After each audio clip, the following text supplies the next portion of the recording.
Big shout out to Bean Working Espresso down in Skyring Terrace, Newstead. Best coffee in the game. Best absolute coffee in the game. Hooking the Platform podcast and any listeners up with a 10% discount. Shout out. Shout out to Yolanda. Yolanda. That was a mouthful. Their coffee's real fucking good. Get Best coffee in the game, by far. Just opened up Skyring Terrace. You can order ahead and mention the Platform podcast for a 10% discount.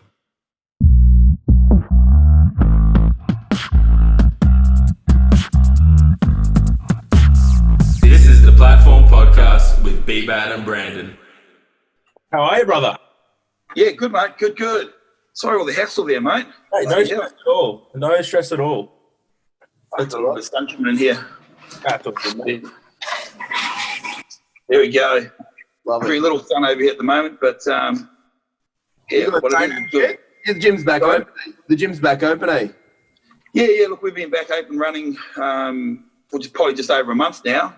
Yeah, nice. So yeah, fucking felt like Al Capone for a good part there. Underground shit. Yeah, trying to sneak in for workouts here and there, mate. You know, as you do. But no, we're back on track, mate, and everyone's training good. So yeah, just getting ready for the CAPO States on the 29th of August now. So That's awesome. Yeah, fuck yeah. That's gonna be. You got a few lined up already for it, dude? Yeah. Look, we've got obviously got a good contingent out of this gym, and then we're getting good support from Lambda and a couple other gyms around the place. Kat Beckers runs Lambda. Yep. So you'd be familiar with her. We're getting good. Good support, good response. Yeah. Are you running it at Wattle Grove again, or? Yeah. Sweet. Wattle Grove's sort of like been our home probably for the last 3, if not 4 years. And as you saw last year, the venue just lends itself to a good day. It's a good size, and everything. All the amenities are there. It's good for families to come up with kids, and they can run and ride outside without the hassle of traffic and all that sort of stuff. So it's been a really good good venue for us anyway, for the time being. Yeah. Fuck. So what's been happening over that end of town? Hey, we're back in action, which is good, Yeah. mate. Gym's fucking pumping. Everyone's fucking starting to move some weights again. Cool. Fucking blown all the rust off for those that weren't training that much, and those that we're fucking pushing harder, just fucking cranking it even more. So Yeah. just make sure sound- historians out, and we'll be fine. Yeah. Problem is, bloody hell. They can all get fucked. Sorry if you live in Victoria. Nah, fuck. It's definitely good to be back and back training, and just back training with people more than anything. Yep. Yeah. Fucking just getting.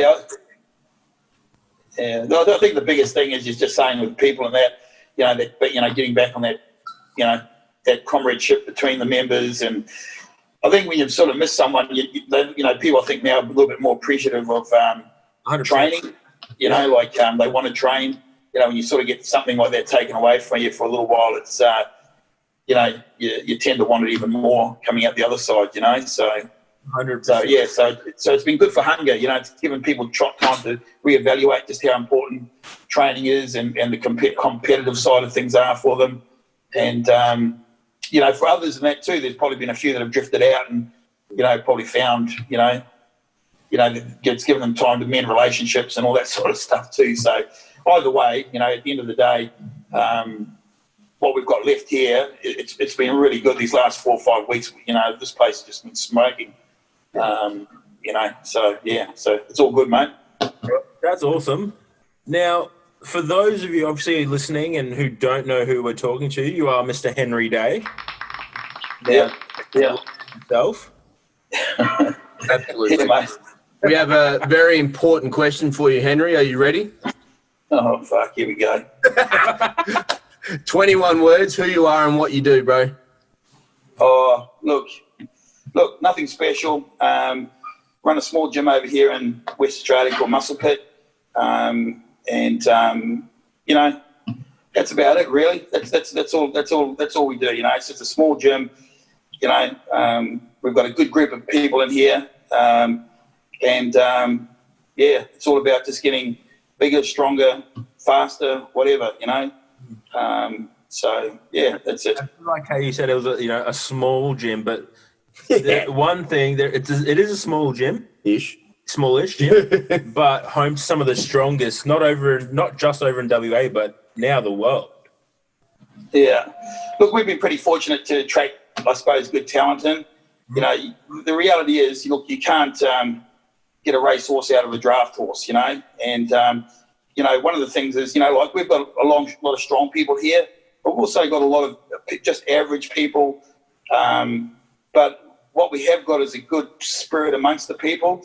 Yep. And regardless of how good you are or how good you aren't, you're pretty much, you know, like everybody's facing the same direction and just wants to get better. So, you know, the egos over here are pretty much to the minimum. In fact, you know, that's probably a good way to get yourself kicked out of here, you know.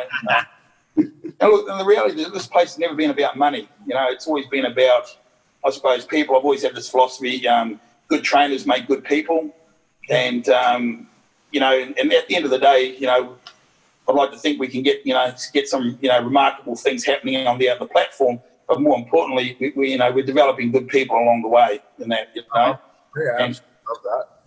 Yeah, and you sort of see the, you know, like we've got a mixed bunch over here that have come from all walks of life. And, you know, we've got the mums, we've got ex-gang members, we've got, you know, the kids on the dole, we've got, you know, and then we've got high end of town too with lawyers, accountants, that type of person too. But they all mix in well. They've all got that common goal, and they're readily, you know, to support each other. So, you know, it's good, especially with the divorce lawyer here. You know, it's good to have him in here. So, sorting out shit. But, you know, it's good where you can get that sort of advice for nothing, you know. You've got the spare bed in there, don't you, bro? Yeah. Look, man, we've even got a bed down the back there. You know, like we cater for all, mate. So even, you know, at times a few will run into a little bit of trouble, but we've got, you know, facility down the back. We can stay the night down here or whatever it takes, you know. That's and, you know, and that bedroom has been used, mate, you know. not in that way, guys, but yeah. That's awesome. I love how you describe that. Like better coaches make better people. And I solely believe that, you know, as a coach, our job is better lifters make better people as well. Yeah. Look, I think there's, you know, but you need that. I think you need that. You need a bit of humility. And I think, you know, the group that we've got in here and you develop that sort of keeps everyone pretty grounded.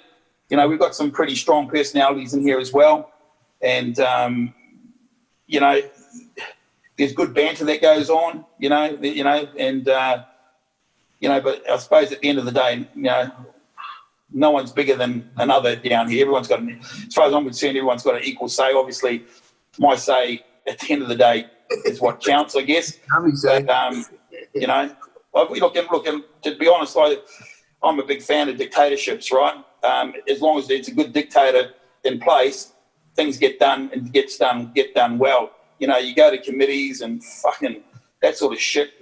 That's a quick way to get things stalled and not done. But you know, I'm a fan of dictatorships as long as it's a good dictator that's in there and can listen and, you know, make you know, rational decisions or justifiable, logical decisions that people can buy into. And if you can get enough of those wins up, you know, people respect that, I suppose, at the end of the day, even if they don't agree, you know, at least, you know, respect the process, I suppose. Yeah. No doubt, mate. I mean, I've known you a long time now as well. You're leading by example in that gym as well. Yeah, well, look, I don't know about that, you know. You know, one thing with coaching, you know, and I hate using that word. I hate using myself with that, you know, like a name as a coach and that, but, you know, more as a mentor or, you know, I like to think I've got a, you know, I can listen, you know, and I've probably had enough knocks and setbacks in life that I can actually hopefully steer, you know, people, you know, in the right direction or give them options to take. You know, it's not a matter of telling people what to do. It's a matter of, you know, being able to listen, talk, and let people work to their own conclusions, but know the price you've got to pay for whatever conclusion you come up with, you know. Absolutely, and I like how you say it's all about listening rather than doing the talking yourself. Yeah, you know, it's, you know, yeah, you know, what you got to do is just listen, understand, and, you know, get a bit of a perspective of where someone's coming from. And I think that's a big part of coaching, sets and reps are one thing. Anyone can prescribe those, and that gives me to my beef about online coaching. I don't really look at coaching as online. To me, that's online programming. It's not online coaching. Because for me, coaching, I'll take ownership of people's journeys. If I'm in their camp, I'll be 100% committed to getting the best out of that person, and that is not just in the gym. That's in all aspects of their life, and that. Because as you probably know, with a lot of athletes and that, the easy part is training. The hard part is outside of the gym hours. What do I do with that time?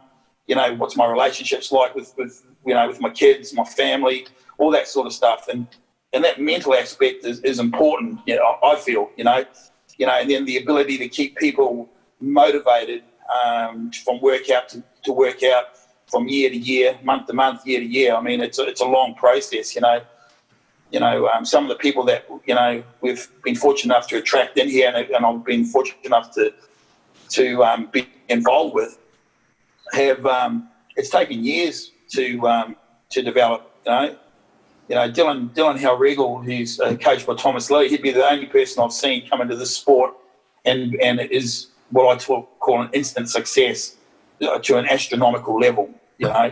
There's just not that many athletes like him around. You take someone like Shannon Florence over here, who's probably not that well known in the eastern states, but he was like the state's #1 lifter for a good decade. He's placed at Pro Raw in the heavyweight division at around about 140 kilos. He's got a second and third, and there's only 2 attempts at Pro Raw. Now, he hit 1,000 kilo total at Pro Raw 10. Now I've known Shannon, and Shannon's been part of this gym now for 10 years plus. And, and he's that 1,000 kilos that he actually lifted at Pro Raw 10 was a combination of, 10 years plus work, And I'm not saying Dylan doesn't work by all means, but I'm just saying Dylan is probably one of the most natural, athletes. He's strong, full stop, but he's a freak. Alex Simons would probably be the other freak that I've seen that has come in and then in a quick space of time accelerate to the top of the chain. And both so young as well. Yeah. So I think there are genetic freaks out there in the world that combined with good supplementation can do some extraordinary things. I mean, it's opened my eyes up a lot. I was always a big believer in hard work, and which is still key for probably 99% of the population and that. And once again, I'm not taking anything away from there because those boys work hard, but I'm just saying that they sort of got to an astronomical level very quickly. Absolutely. Where others have grounded it out for years, You make a good comparison, I guess. You got there Shannon Florison, who's, undoubtedly, like his total is 1,000. 10 years of long, hard work to get to Dylan. When did he first total 1,000? Was it pro Big Dogs 2? Okay, so we picked, and I don't know, this is only like 2, maybe 3 years ago now. He did one of our novice comps we run, right? And had you heard of him before he came to the novice comp, or did he just rock up? And he just rocked up, right? Just rocked up, bench press. He squatted probably about, mid to high 200s. Deadlifted probably around, bench probably around about 190, maybe even hit 200 that day, and then deadlifted, let's say 330, something like that. So instantly, like, he was good. And then he did another novice comp, right, which he then pulled something astronomical, like, 350 or whatever it would be. And, it was clear that he was, destined for big things. Then he did his first sanctioned comp, which was a Wild West shootout. Did about 310 in his squat there. And that day he pulled about 370, something like that, right? And bench press, I think, 210, something along those lines. So that was his first sanctioned comp. The next comp we prepared him was for Pro Raw. That was Pro Raw 10. And, So by that stage, Thomas had got involved with him as well to help him with his training and that, which was good. And then, you know, support of this team down here around him obviously helped him with his training and stuff like that. And, you know, to be honest with you, he didn't really train that hard for that comp. You know, there's a lot of single work. There was a lot of singles, not the sort of volume that you'd expect from someone that's totally big. Now, Dylan on the day weighed in with his clothes on, right, which I didn't find out till later on. And then he came in like when the dust had settled. And look, he was there mainly for experience in that first one, but he missed out on third place by 0.3 of a kilo, which would have been probably his shirt and jacket that he was wearing, right? At the same time, Vass, who did get third, I was really happy because I'd seen him progress over the years as well, you know. So it was a really, you know, as much as I was disappointed, but I went up to Dylan afterwards, you know, and when I found out, and I was having a chat to him, and I said to him, you know, and I sort of apologised, man, because I said, fuck, I was there. I should have, because I was running around with Jess Day in the morning. And anyhow, I said, fuck, we just needed to lose your shirt, mate, and you would have had third place. And he goes, oh, don't worry, I'll just win it next year. Right? And I was like, fuck, man, do you know how hard it is to get on that fucking platform? You know, like fucking, you know. And he goes, oh, it'll be all right. And anyhow, fucking 12 months later, he came back and fucking won Pro Raw 11, you know. And not only that, he went first bloke to go 1,000-pound squat and 900-pound pull as a junior. Yeah. Fucking hell.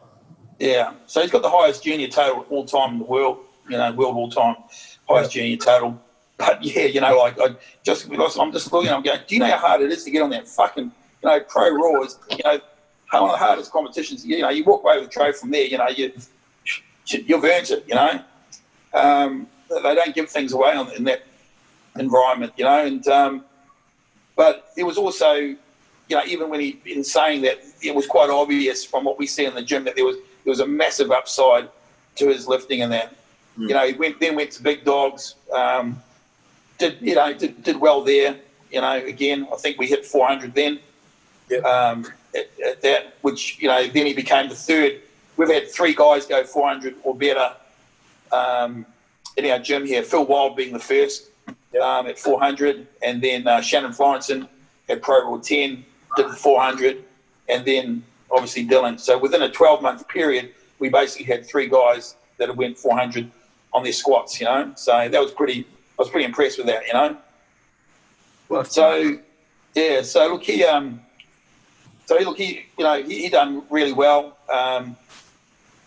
Obviously, after Pro Raw 11, probably more big things were expected, because I can tell you now that tank is far from empty, right? And his bench has got a lot. His bench, which has been holding him back with niggly little injuries and that, man, you know, I can tell you now he's got at least another 20-odd kilos up his sleeve in that bench once it's straightened out. And I think we're probably nearly there now with all this COVID and that. So I think you're going to see, you know, I think he's about 42.5 kilos off the world record as it stands at the moment. Who knows what it's going to be by the time we all get back on the platform again in some capacity. But he's got 42.5 kilos in his lifts. You know, I can see him doing a 470 squat, and I can see him pulling probably, you know, 420 on his deadlift, you know, and that's how things stand today. And I can see his bench being around that 260 mark, you know. So you can do the math on that, and, you know, he's close, you know. So, but as I said, he's a freak, man. He is a freak. He's a freak, and I can't wait to see what he goes next. But a bit of a change of pace. Henry, when did it all start for you? How did you discover powerlifting? Oh, look, my background's rugby. Yep. You know, obviously born in New Zealand, you know, it's your birthright. And, you know, playing rugby was my life, basically. You know, even though it was at an amateur state then, I just thought, oh, well, we'll just jump on the road and we'll just, you know, like that dude in Kung Fu, and just have little adventures playing rugby around the world sort of thing, you know. Yeah, right. So anyhow, look, obviously towards the later end of that, you know, more injuries and that to know what to do with. I just kept more time in the gym, and then I decided, I'll just lift some heavy weights, and it was a natural progression I guess, into powerlifting. By chance, Adam Coe was training at the same gym over here in Perth. And funny story about Adam, like, and I was squatting about 260 for reps in those days. And there wasn't too many people doing that sort of weight. And I remember Adam telling me, like, I'd sort of, like, people said, oh, Adam was a strong guy. And Adam was trying to get me to go to the Nationals in Canberra in 99. And I said to Adam, well, what's your lift, mate? Well, I didn't know who he was. And he put down like 360 and fucking 240 and 355. And I'm sitting there next to him, I'm just going, fucking bullshit, mate. Like, honestly, I was thinking this in my head, fuck, you're a fucking idiot, right? So, and then I caught up with, I saw him training one day in the gym, probably about 2 or 3 weeks later. And fuck, I've never seen anyone squat like my 260s, like nothing, right? Like he was just belting out fucking rep after rep on whatever weight he had, and just put it back in the rack, and then he'd have a joke and a laugh with everyone around him, and then fucking next set, bang, bang, bang, bang, bang, and just plates clattering, and yeah, so very fresh. So sort of woke my eyes up a little bit. Made the trip to Canberra, and I roomed with him. We toured up in one of the rooms in the hotel there, and probably the perfect guy to go with, because the next day people go, oh, are you with Adam, are you? I'm like, yeah, Adam. And I'm like, who the fuck's Adam? It's like, are you with Adam? I said, yeah, and Adam this, Adam that, and everyone was just like fucking worshipping Adam in those days, and so I go to the room, I go, fuck, I said, everyone wants to know where you are, what you're doing, fucking, and that, I'm at breakfast with Dino Tocci, Mason, Dan Can, quite a large Queensland contingent, man, and some of the stories that are coming out, I mean, and these are all very good lifters and very respected lifters, and to see the amount of respect they had for Adam, just sort of blew me away. But so I've been probably a little bit disrespectful to him, like no big deal, it's just fucking Adam, Yeah. And getting to talk to Adam and that, and then he sort of related a few of the stories, and over the time and that, and we became really good friends, and still are today. Yeah. Do you remember what comp, Henry? Sorry? Remember your numbers at that comp? Yeah, look, it would have been something like 280, 180, and 260. Yep. Yeah. So, no, nothing great, but yeah, that was in Canberra. Yeah, and but one thing that I did get out of that trip, it was really the comradeship of the guys there at CAPO. I mean, regardless, like, they all looked after, they looked after me. Baz was great with me. In fact, they were all good people, Yeah. So, yeah, that sort of just got me hooked, and then the ability to, start chasing those numbers. I started taking it a little bit more serious after that, So, so did you start? Where were you getting your sort of training influence back then? Was Adam sort of giving you a bit of guidance, or it was kind of just from your rugby background, or? Look, like, you got to sort of understand, in those days there was no internet. The only times you got to, I guess, speak about training and train ideas was at the Nationals each year. You're not on the phone to each other. Now everything's very close because of communication. They've taken things that way. So once a year, you'd catch up and trade ideas. A guy in Darwin, Dave Smith, was also really good to meet there, and he gave me a lot of suggestions and ideas and that. So as far as training and that goes, it was really, you just did what you thought. And then I started reading, like Powerlifting USA. I found that in a magazine shop, and that I started reading through there, and there was good information. And it sort of changed for me when I sort of stumbled on Louis Simmons, and what they were producing in those days, they were like gods, Yep. And reading the conjugate method, so that's what I adopted in my training. Yep. And surprisingly enough, with their conjugate method, I was actually started training less than what I'd been doing. I used to go in there and just go, fucking flat tacking in the gym all the time. Yep. And I was doing less and I was getting better results through the conjugate method. So, you know, when I was saying that respectfully, I bought bands off Jump Stretch. I had to phone them up and they sent me up the bands. You know, there was all that sort of stuff just wasn't available on the Australian market, you know. No fucking, you know, you go and buy it. yeah, well, you know, like, you know, I've you know, bought some chains. I used to carry a bucket of chains in the gym. Really? Bands in my bag. Fucking, I had my boards sticking out my bag for my, you know, for boarded presses and benches and that. Yep. And anyhow, so you know, I started training along those lines and that. And anyhow, I ended up getting kicked out of that gym because, well, you know, they anyway, I got kicked out. Fuck, you know, they sort of. There's more to that story. Well, you know, they looked at me as a fucking health risk or health damage. The waiver didn't cover you being there. So, yeah. So anyhow, so that just gave me enough push to go and get my own thing going. So I took my bucket of chains and bands, and I was fucking out of there. And I started up in the back of a kung fu shop, right? They sort of gave me a room, and you know, then I just slowly bought in pieces of equipment. Dave Smith sent me down a mono from up in Darwin. Dan Macri came on board with me. He's probably better known in the strongman circles, but he was one of the strongest kids I've seen ever. It's probably till Connor Walsh came along. Yeah, so that was sort of really the start of Muscle Pit, you know. Wow. Do you remember what year that was? Oh, yeah. Fuck, I don't know. 2000 and... Fuck, what is it? There we go, 2003. Yep. So, yeah, so it was around about 2003 and, you know, slowly... Because one of the things, you know, you've got to attract your own. Yeah. And, you know, once again, in those days, you didn't have that social media connection. Yep. But slowly, we gathered a few members together.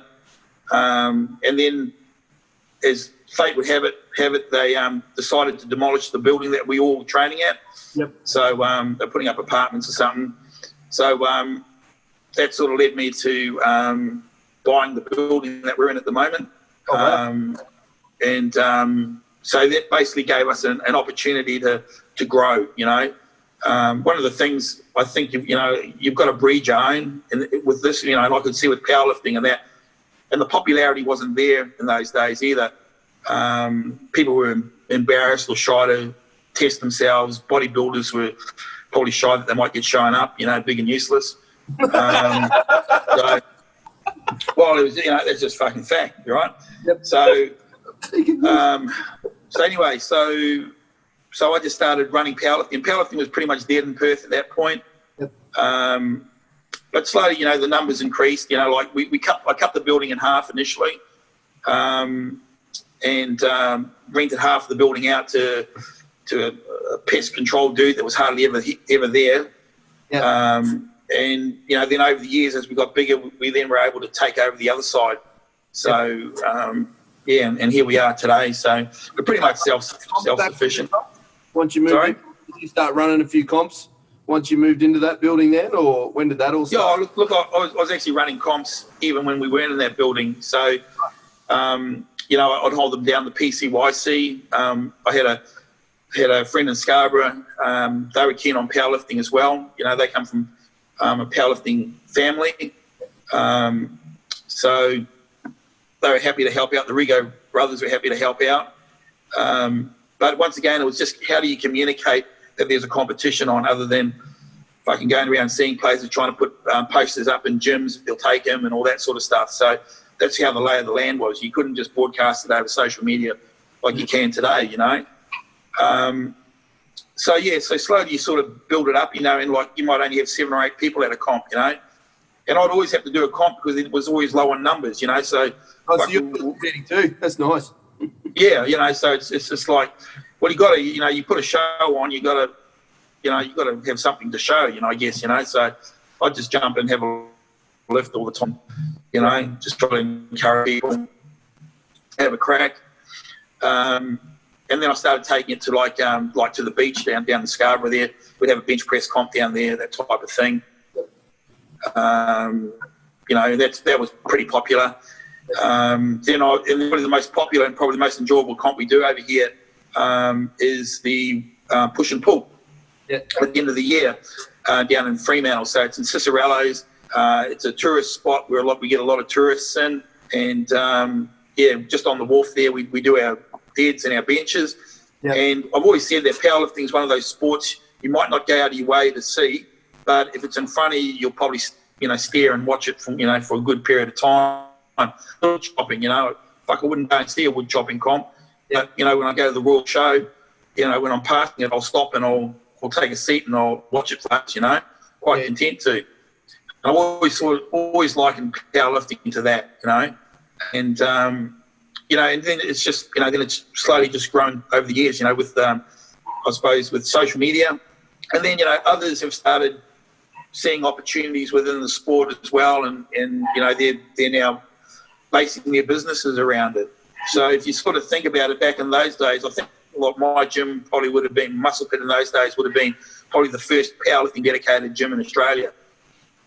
You just didn't, it would have been probably one of the first warehouse gyms, to walk into a gym with no mirrors was in a fucking virtually a shed, the gutted shed just wasn't done, with no treadmills, none of the pin-loaded machines, Early on, there was educating. You had to educate people to lift with weight, without opposed to moving a pin to do your sets and reps. And as foreign as that sounds, that's how the lay of the land was back then.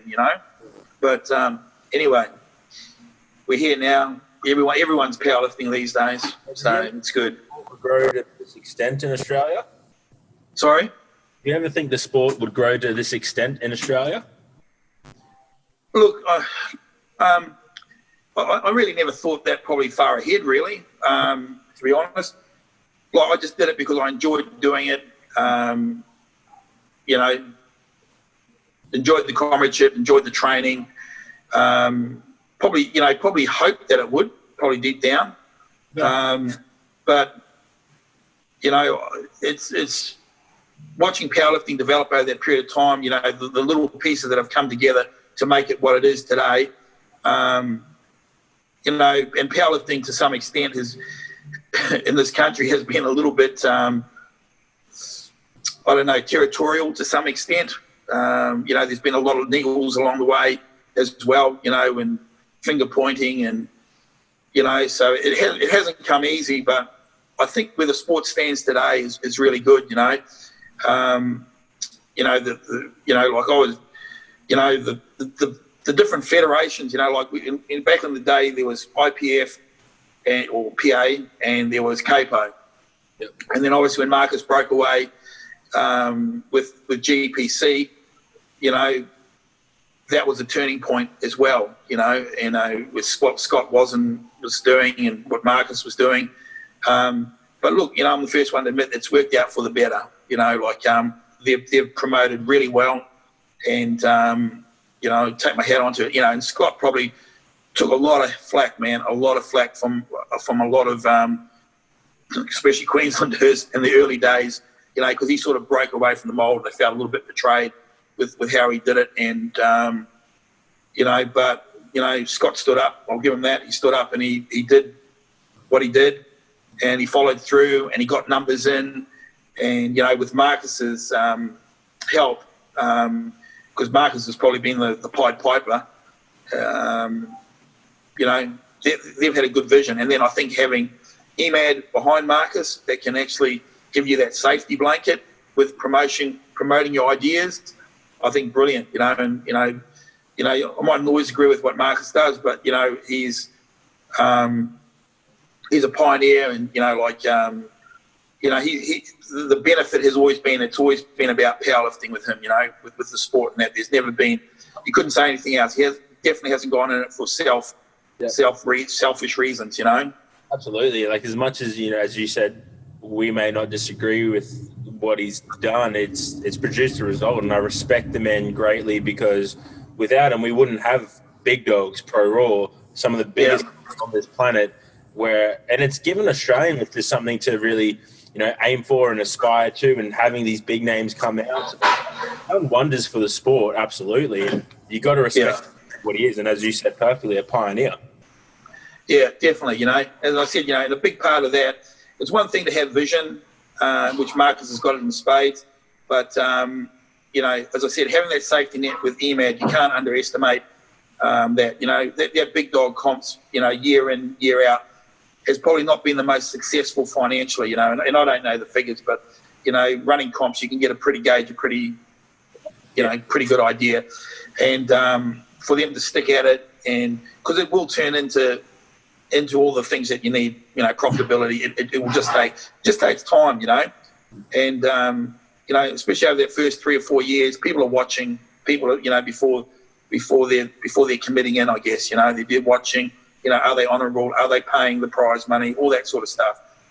Because big name comps overseas have fallen by the wayside because just because of that. They haven't paid the money sometimes. The WPO stuff in the early days under Kieran Kidder sort of ran to ground because, payments weren't forthcoming in a timely manner, or if at all, So, it's look at Australia, and I think a lot of the overseas athletes probably think Australia is a bit of a neutral ground to some extent. And the standard of the comps that Australia are running are fucking miles better than some of the crap you get overseas, And what I do like is Marcus has taken it out, of the backyard, like the warm-up rooms now, even in state level comps, are good warm-up rooms. They're not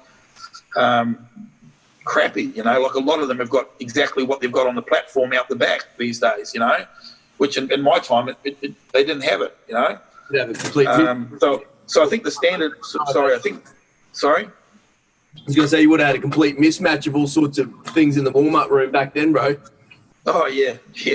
Plates and things to lift out. Would have been whatever it did to get the job done. But, and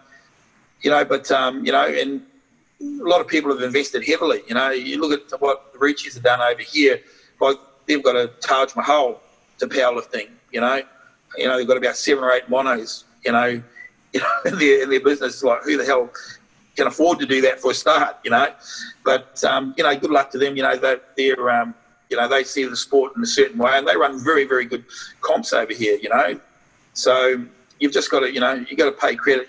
They've invested well, mate, and it's all helping the standard, raised throughout the country. But I think the foundations that Marcus put down, and Scott for that matter, in the first few GPC comps, really took it to a next level.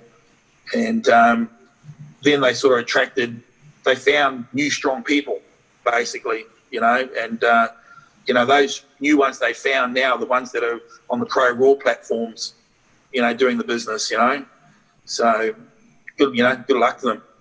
Absolutely, bro. That's pretty cool, mate. Tell me, what do you remember? What's your best numbers? What's the best stuff you've ever thrown down for yourself on the platform or in the gym? Well, the older you get, the better your numbers become, don't you? Yeah. But look, best numbers competition-wise, I think it was something like 320 squat, yep. 230 bench, and 290 deadlift. Wow. So yeah, nothing fucking outstanding. And I'll say this: my best list is still in front of me. Still in front of me. The bench might be able to get back there, but I'd say definitely squatting and deadlifts. My best is in front of me. I just got to just want to do it, I suppose. So now you've got a pretty exciting hype up routine for the squat, mate. No, I don't know if you call it exciting. I'm probably pretty stupid. I used to I quite enjoyed watching, because I was coming through as a young little capo lifter at a nationals or 2 back in the day, and used to get pretty excited seeing you headbutt a barbell, bro. Yeah. I still haven't beaten that one, but yeah. Oh, look, sometimes I'm just, I just get a little bit, I suppose, just lazy and just unfocused. So I've just got to tune myself in, and a good smack on the head sort of does that to me now and again, So, I personally don't think there's anything wrong with it, Phil Wild was, I don't know if you've seen Phil Wild, but Phil Wild had a pretty mean headbutt on him, good protege. and that. But Got to change Marcus, in Henry's footsteps. sorry. He's just following in Henry's footsteps that you've paved before him. Yeah, well, yeah. It's funny. Like I used to see some of the kids in here in the gym, fucking headbutting. This is in training, you know. You never see me headbutt in training, right? I just think that's just a waste of a headbutt, you know.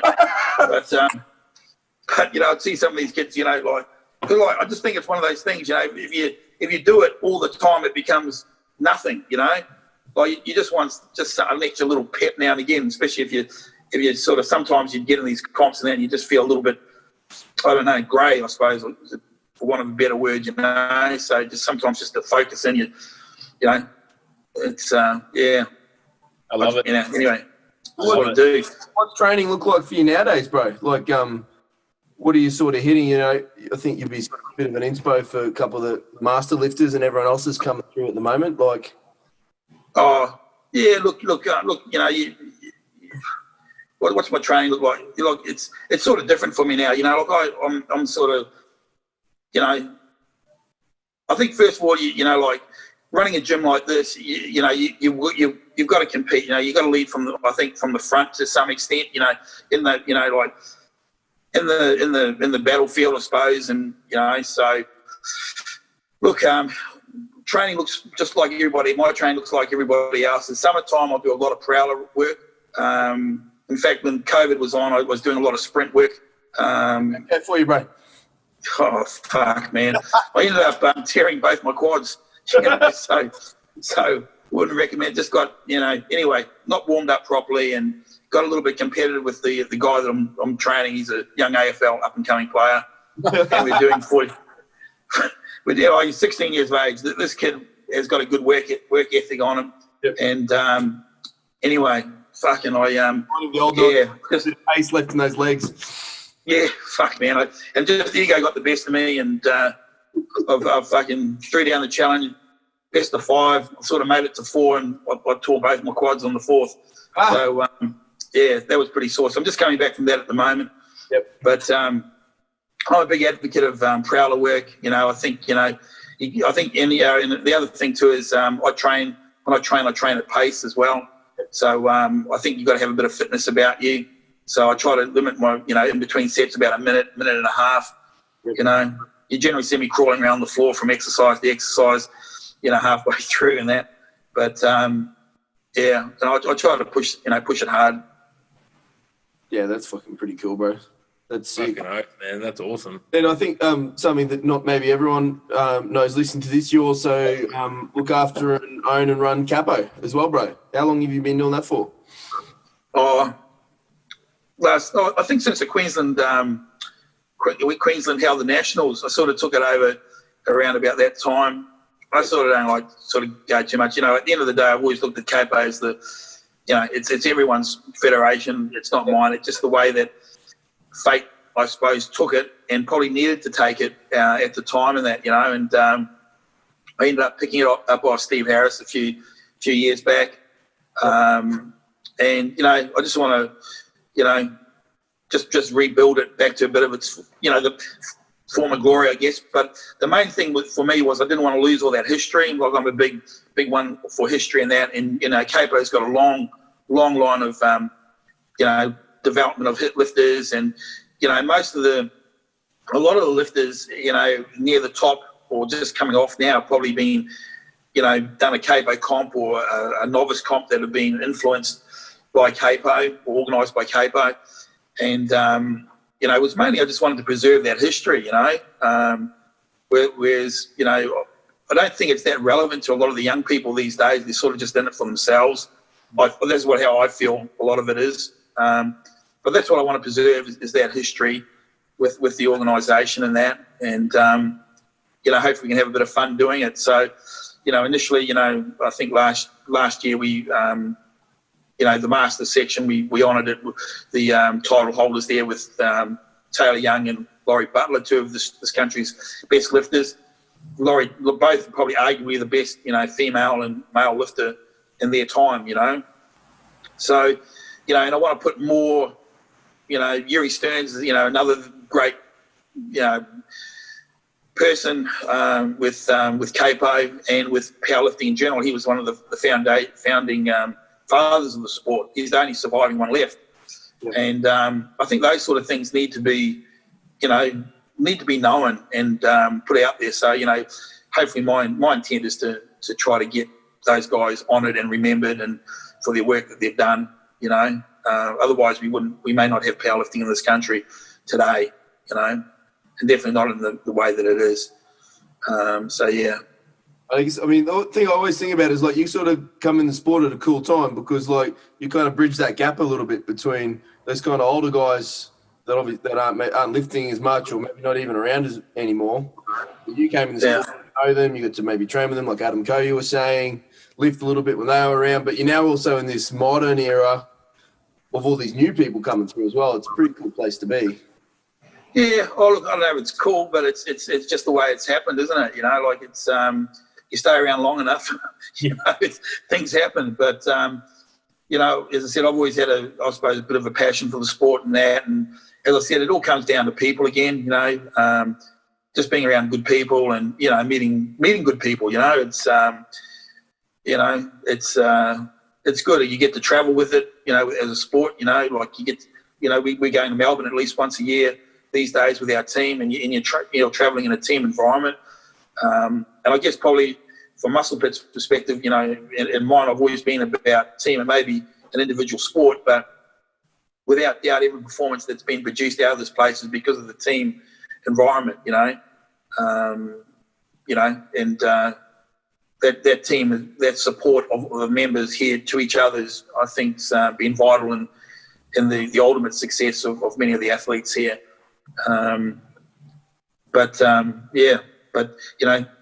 As I said, I think it's not just measuring on achievements on the platform. There's really a lot of good stories behind the scenes here where we've seen guys turn their lives around and, now maybe pursuing, like we've got one guy here that's had a bit of a shaky start. He's pursuing a career in chiropractic now, So, and that's been the influence from Muscle Pit and its associated sponsors, so that's a good thing, So you just see a lot of people pull themselves up out of the fucking midst of depression and fucking everything else and that, and now they're contributing back into the environment and that, some of the I suppose best sponsors we've had over the years have even employed our people, into their businesses, which then have our members buying their shit, or supporting their restaurants or whatever. It's a very loyal bunch that we've got over here, and they'd rather pay $5 or $10 more with someone that is supportive of us than save $5 down the road, which is good. And, and that stuff comes organically. We don't, I don't press it down. People have got choice, but, it's helping people make the right choice along the way as well. Yeah, that's pretty cool, bro. What do you think? I guess this is a good one because you've been around a while. What do you reckon the next 5 or 10 years will look like for powerlifting here in Australia, bro? You got any ideas or any visions, or what do you see? Oh, yeah. Look. I've got, as I said, I've got no idea. Like it's the things. One thing is it'll change. That's for sure. Change is the only thing that's constant, isn't it? Yep. So, look, the future is going to very much depend on how well the next generation is groomed coming through. So, say for example with Muscle Pit, and that's all I can talk about. So, even now I'm looking at a recession line. I'm not going to be around forever, right? But there's a clear recession line that most of the people here know how this is all going to fall when I step down, So just as far as powerlifting in general, I think, you've got to sort of, what happened if something happened to Marcos tomorrow or to Emad tomorrow, where would the sport be and who would be picking up the reins from that, So, that's really where you need to be thinking, like what would be the recession plan from there if something like happened there. So, yeah, and I mean, look, and I know things will work out, but that's all you can control is your own little environment and how that contributes to the big picture. So, you know, if we can do things on a grassroots level and keep producing, you know, good people, good athletes, and keep pumping them up the chain, how that up chain looks, I'm not too sure. But, you know, I'd like to think in time the sport can attract more sponsors, and because more sponsors come money, which means hopefully the people getting the money can be doing good things for the athletes, which, you know, if you look at Marcus's vision, Marcus has always been about trying to get to the sport to a stage where, you know, the top can actually live off the sport. Yep. You know, so, yeah. That's pretty cool. Absolutely. Big Henry, mate, before we go, we have 10 big questions for you. Now, I know they're going to absolutely stump you, and I look forward to your answers. Ready? They're quick. First thing that pops into your mind, are you ready to go? Yeah. Biggest lesson you've learned about anything? Never underestimate the other person's greed. If you could live underwater, would you? No. What's your biggest challenge? Breathing. Is cereal a soup? Sorry? Is cereal a soup? No. What conspiracy theory do you think is real? None. What's one of your rules? Fuck, I've got no rules, man. That's even better. Would you join or have you joined a cult before? No. How many chickens to kill an elephant?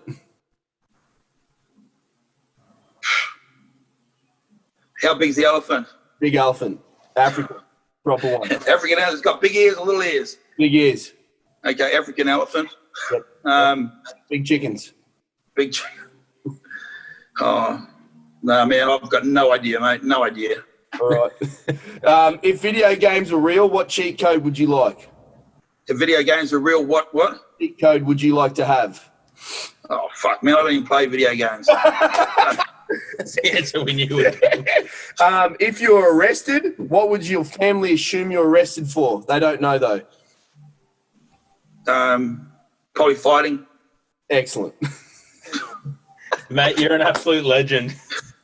Fucking love it, bro. Now, for anyone wanting to get in touch, Henry, what's the best way for someone to reach out to yourself? Oh, look, fuck, just mobile, 0401 579 419. Fuck, it's plastered all over Facebook most days. Yep. But, look, everyone's welcome, man. If anyone's travelling over from east over to the west here, this place is always open door for you guys. More than welcome. So, and, you know, just if anyone wants to exchange ideas on stuff, I'm always open to that too, you know, so, yeah. Mate, absolute legend of the sport, and we hope to see you over this side a bit sooner if we're over there. Yep. We'll head over in and have another train. But thank you so much for your time this afternoon. No worries. Thanks, guys. Whatever it is. Yeah, I don't know what the time difference is. Yeah, all good, mate. And just a quick shout out. CAPO Nationals will be back in WA next year, 2021. Obviously, couldn't happen this year, but as long as we can get Victoria back online eventually, we should be. Next August we should have the Nationals here, 2021. Go fucking big too. Absolutely excited and pumped for that. Yeah, awesome. Okay, Good stuff, guys. Thank you so much. You stay safe. See you, dude. Yeah, thanks for your time, guys. Cheers. Turn it off, Henry. Yeah, fuck. How do we do that? I'll do it for you. Cheers. Thanks, mate. See you, mate.